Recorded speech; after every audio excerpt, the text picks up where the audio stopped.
With us today on the State of the Nation, fresh from coalition talks that were held at Empress Palace, we've got Michael Beaumont, CEO of ActionSA. Michael, thank you for taking the time to come and see us.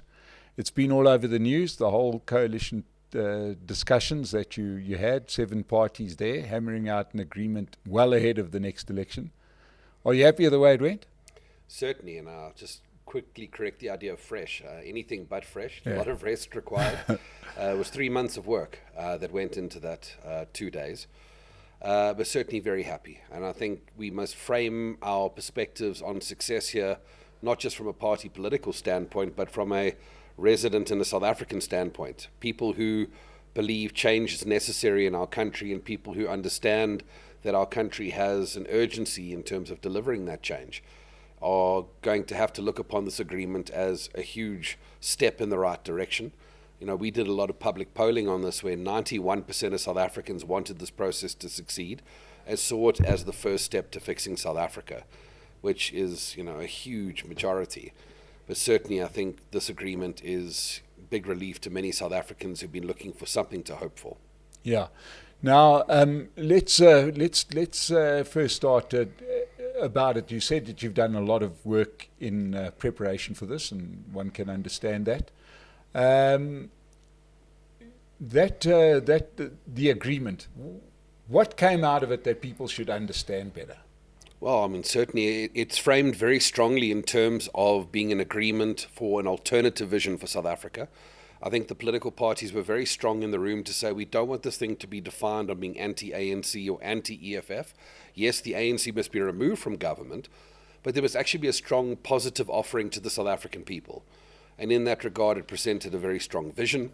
It agreed to the priority areas of government, which itself is very important.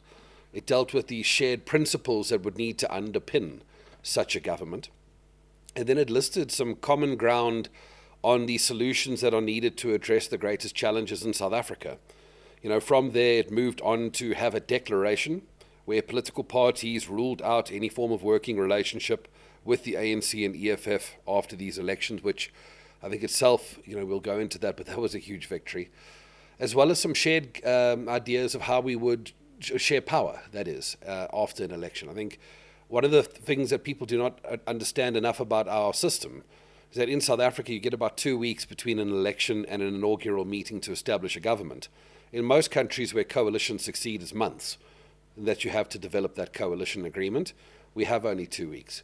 And that is why coming together and talking about what principles we would apply to establish such a government is so important, so that it's just about applying those principles after an election. Because that was one of the upshots of some of these Gauteng metros after the last local government election, if we could look there and draw a line from those coalitions, done in haste.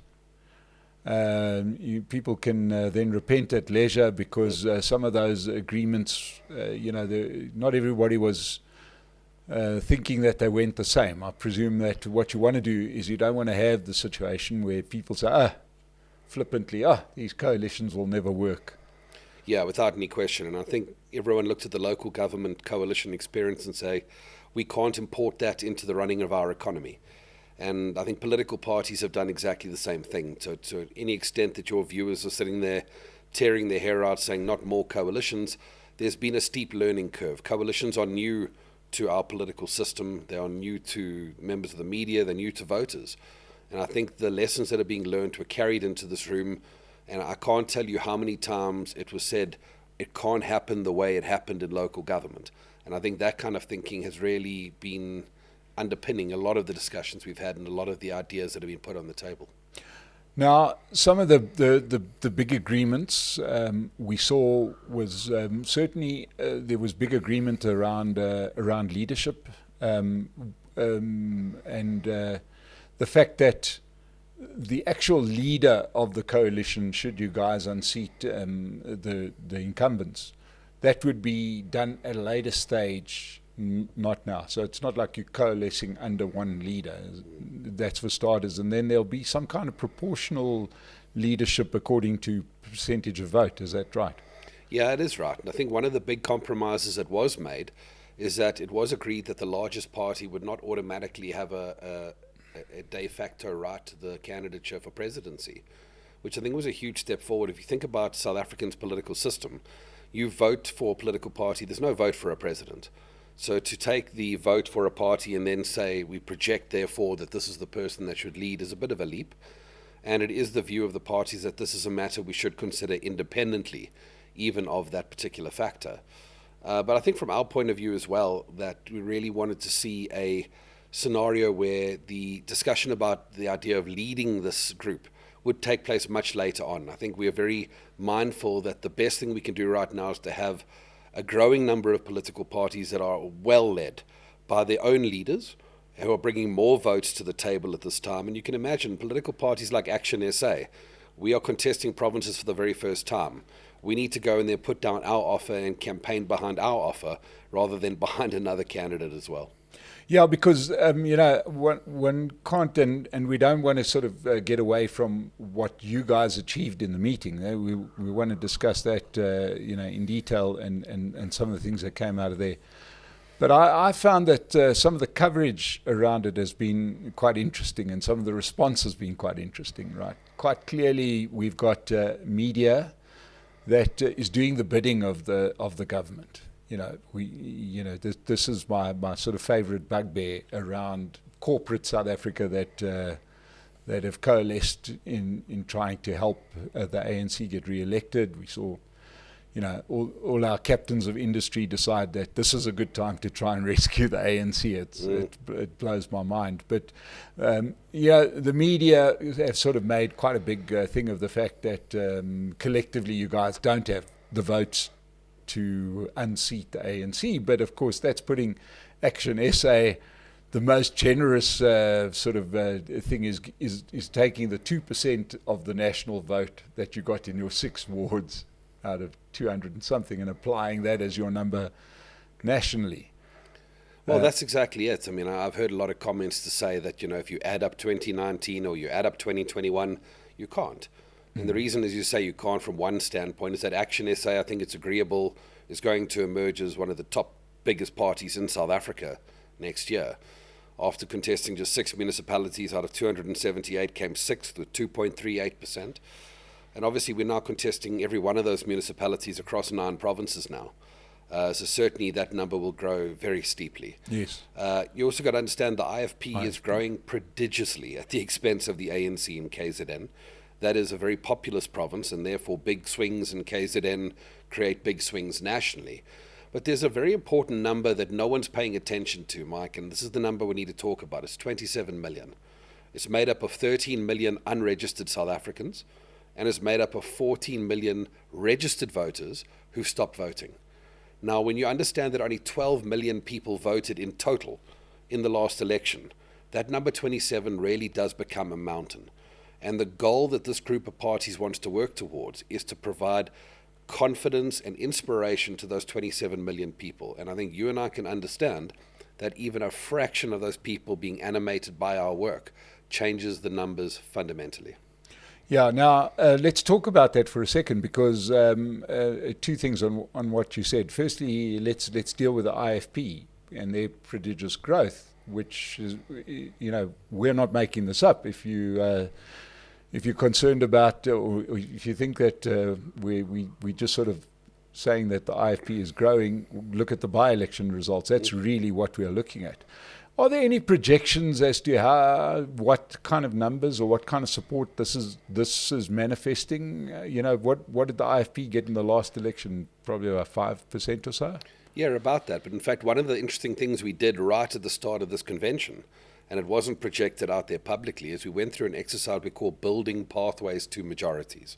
And every political party laid down on the table what they think is achievable from their point of view in next year's elections. And you're right. I mean, we are short of a majority. We are way beyond the mid 30 number that I was talking about. And from our point of view, probably talking about the late 30s to early 40s. But there's a recognition, and this is where it becomes helpful to say, right, so how do we make up that number now? Because once you know where you stand, you now need a strategy. And from that point of view, what the group has agreed without any doubt is we need more political parties to join these ranks. We need to focus on voter registration. What we're seeing in our market research is that young people will register on the basis of what they are seeing at this convention. It excites them.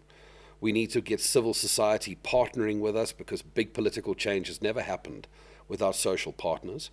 And from our point of view, without any question, we've got to have these leaders appearing alongside one another regularly throughout the campaign, so that we're not just telling people we can work together, we're demonstrating it over and over again. And Michael, there's something that struck me. Obviously, just hearing the initial responses to your coalition talks, which I think by and large one looks at, as I say, the broader media, more established media, and the more established they are, the less generous they are towards your coalition, what you're trying to do. Clearly, these are people that need the status quo to remain.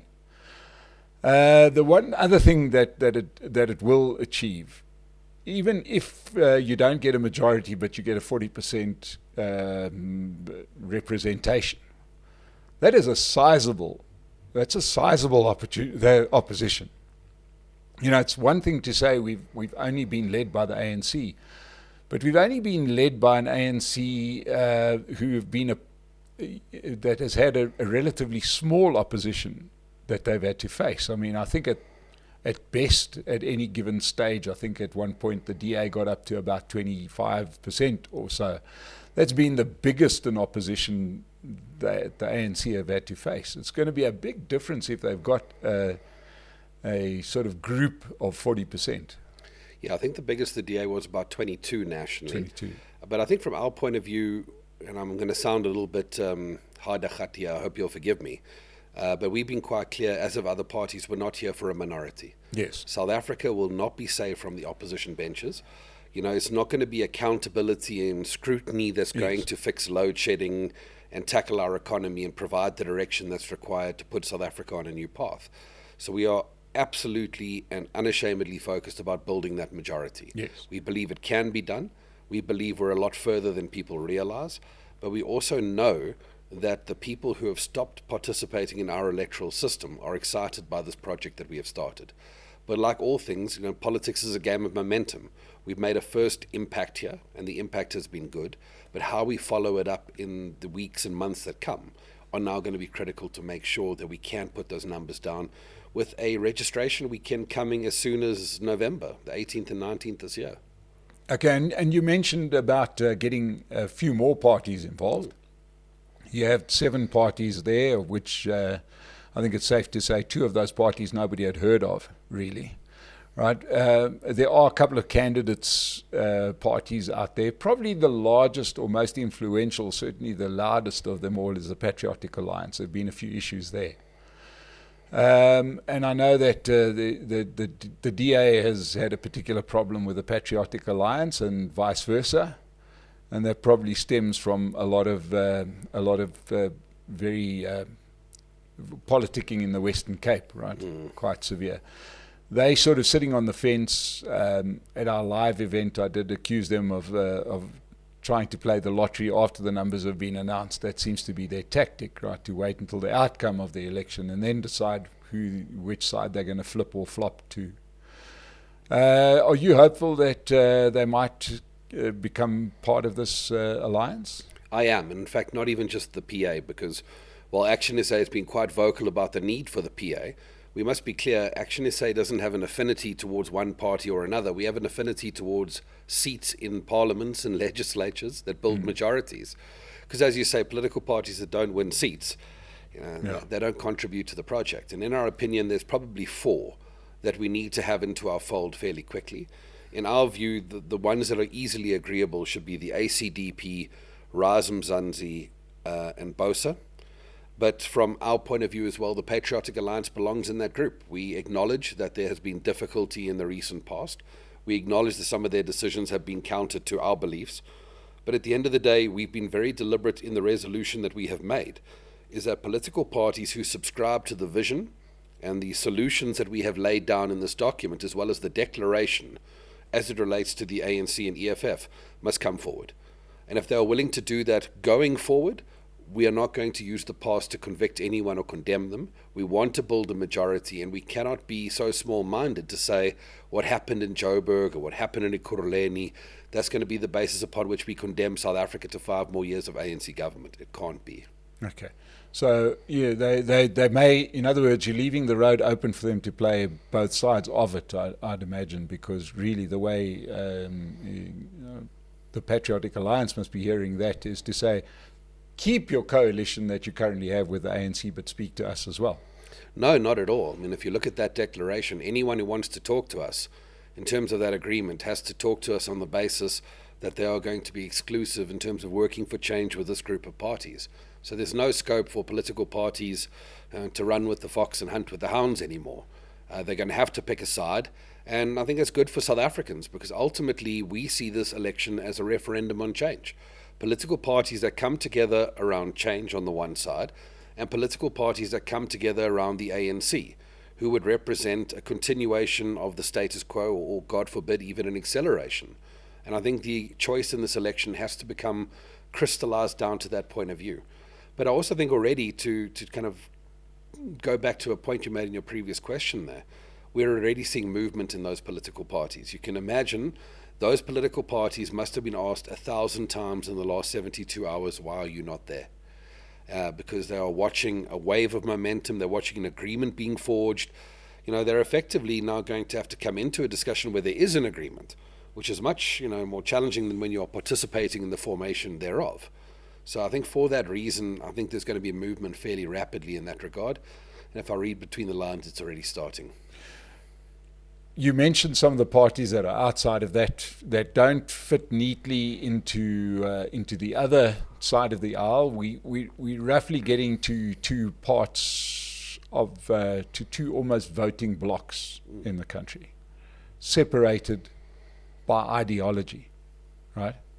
And they're quite radically different. The ANC, they're committed to their National Democratic Revolution, which is really a road to, I suppose, the Soviet Union. It's hard to see what else it leads to. The EFF taking a line that leads to, I don't know, sort of a Mussoliniism. It's not really apparent what their politics are, other than politics of protest. And one can vote for that in the hope that that will generate something other than unemployment. And you've got the block that you've established now. There are a couple of players in between. Do you think this could signal the end of the entrepreneurial parties? The parties that are just doing this so that one person can get a job. I'm thinking Bantu Alamisa, I'm thinking Patricia de Lille, ATM, that guy was just there to try and keep Zuma out of jail. Do you think those parties are now squeezed a little bit further, one way or the other?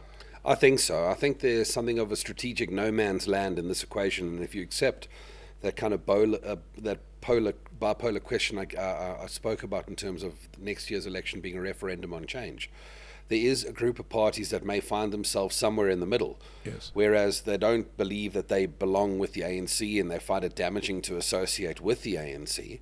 But at the same time, they are not willing or even invited to join the group of parties that we are working with. And I think South Africans very quickly are going to ask themselves the question, what purpose do you serve? And I think when you look at parties like the UDM and the ATM and some of these organizations, some of them still in parliament right now, COPE, I think the question is going to be, do these organizations need to exist going forward? In fact, I was in that national dialogue, we started calling it the monologue on coalitions at the University of the Western Cape with the Deputy President. And when you looked at the conversation around the threshold, it was the political parties that were screaming against a threshold are the ones that can't make a threshold. And you could see very clearly where those parties were, and it completely affirms what you were suggesting there. Is the threshold moving outside of the talks, but perhaps it came up in these discussions? Where do we stand on thresholds? In case people don't understand, the idea around a threshold is that when, in order to enter into coalition talks, you have to have a certain percentage of the vote. And that varies, and many countries have had it. Otherwise, you do find yourself in a situation like we found ourselves in some of the metros, where one lonely soul who managed to just squeak one seat can hold the balance of power, and even though they represent a couple of hundred people, a couple of thousand people, they end up mayor of Joburg. Yes, I was about to say, you don't have to look too far for that example, do we, Mike? Yeah. But I mean, absolutely. And I think it did come up in the discussions. It was a discussion had. And I think there was an interesting point of view adopted, which is that this doesn't belong in Parliament in this term of office. We don't want to see this legislation in Parliament under the last ANC majority being used to protect the ongoing interests of the ANC and their cadres in government. And one of the most important things that came out of the research project by the Dalla Omar Institute was to say that you've got to have a professional public service. I mean, it's not revelatory, we know it, but it is one of the problems around coalitions where you have political instability that is not protecting residents by having a professional public service. In most countries, when political instability arises, services continue, things keep happening because you've got people appointed because of what they know and not who they know. Yeah. And, when you have people being appointed the other way around, political instability spells the end of coherent service delivery. And that's not going to happen if you're going to have ANC cadres writing legislation for the last ANC majority in Parliament. But for what it's worth, ActionSA supports a threshold. We believe it's necessary, from our point of view, to avoid exactly what you've mentioned, where we've got the mayor of Joburg right now with his, 6,000 or 7,000 votes out of 1.85 million, and a speaker of Joburg who collapsed a majority coalition with her 2,000 votes out of 1.85 million. This is not a way to run a country. You look at eThekwini, 15 one-seat parties in eThekwini. To run coalitions in that environment with parties that have no discernible constituency, and therefore there's no consequences when they collapse government because their vote is too small to have an actual consequence. Yeah. So let's go back to your talks and some of the thorny issues that must have been there as part of the discussion. In fact, we know they would have been. One has been the conference or the discussions were quite firm on the question of merit, right, and an end to cadre deployment. Yes. Right now, I'd imagine cadre deployment, even if you guys were able to muster 50% plus one, would be quite difficult because whose cadres do we deploy? So I can understand that must have been a fairly easy one to agree on because I don't think there's any of the parties there that could see themselves in a position to deploy cadres, or do I have that wrong? I think no one would allow any other party to deploy cadres because we believe cadre deployment to be fundamentally incongruent with our belief system. And I think, Mike, we need to make a distinction here. Having politically aligned individuals appointed into the political offices of office bearers like mayors and premiers and presidents is entirely normal. It happens the world over. What we are talking about is not that. What we are talking about is the ANC's policies adopted way back when in Mangaung, I think it was, when they indicated that political appointees were going to be appointed into the civil service and that their loyalty would be to the party first and not the state. So it's not about someone in a mayor's office being politically affiliated. It's someone who is giving out tenders and someone who is dealing with budgets. And that's where it fundamentally changes the picture. Now, we all stand fundamentally against that. And what we have to understand is that we will not fix the country and we will not be able to get the departments and entities of our government working unless we are appointing people on the basis of how they can do their job and how effective they can be, because that's the actual transformation we need in South Africa. When you have the right people in government doing the right work, the transformative effect outside of government is exponentially larger than just having one person in a seat and calling that transformation. Now, there's the big question, which I know Herman Mashaba, your leader, has been outspoken on, but I didn't see any statements on the coalition talks being firm on the issue of BE as law. Yeah. So, I mean, let me be clear. I think it was discussed quite liberally, actually, in as much as, race-based legislation is a problem and it has to be dealt with. The one reason why you wouldn't have seen it in our external pronouncements is that all political parties kind of believe that if we're saying other parties must come on board, if we go ahead and make detailed policy pronouncements now, it becomes very hard for those parties to come on board. So we are going to be holding a policy process later on in this calendar year. We are going to be working to fill our ranks and fill our stables with more political parties between now and then. And I think make use of civil society. There are such amazing organizations in our country that can contribute towards that conversation. I mean, we have our policy conference coming up in September. We have been engaging professional South Africans in those industries who know what has to be done to fix their country. I often say there's a lot of people in South Africa who know how it has to be fixed. They just don't work in politics. And we've got to bring those people into the equation. And I think after we've had that end of calendar year engagement about the broader collective policy of this group, then we can present a more fundamental and comprehensive answer to the South African people to see where we land. Well, let's hope so, because certainly some of the parties you mentioned, I've gone back after, Musi Maimane has always sort of taken issue with me saying, when I say to him that he supports BEE, and he says, please watch what I say. And I re-watched an interview that I did with him, and he does the old magician's trick, watch this hand. And basically he says, when you ask him, do you support BEE or not, he says, I believe in social justice. And that's an ongoing question. It's neither a yes nor a no. But quite clearly he does believe in BEE of some description, as does Songezo Zibi from Rise Mzansi. Could this be a sticking point to their inclusion? It may be, but I think we're so far from talking about sticking points when we're still waiting for political parties to cross the aisle and commit themselves to the change project. But I also think we must be clear, it's not a problem to have disagreement within this group as well. You've got to understand something. The multi-party charter, and I emphasize multi-party in that wording, is a group of parties. We're not one party. If we agreed on everything, we would be one party. We would have done a merger. We haven't, because we actually are quite different. There are things that ActionSA will come out of our policy conference that'll be fundamentally different from that of other political parties, and vice versa.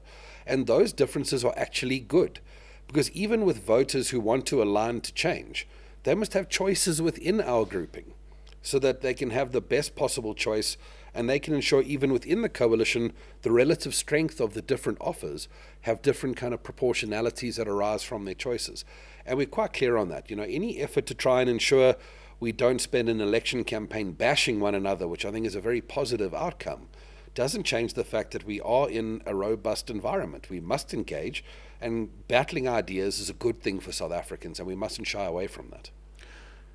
Well, Michael Beaumont, really, I'm so glad that it's that the talks have taken place, that it seems to be so fruitful. South Africa desperately needs it. If you're a potential voter or somebody who's checked out of the process, check back in. You now have an option.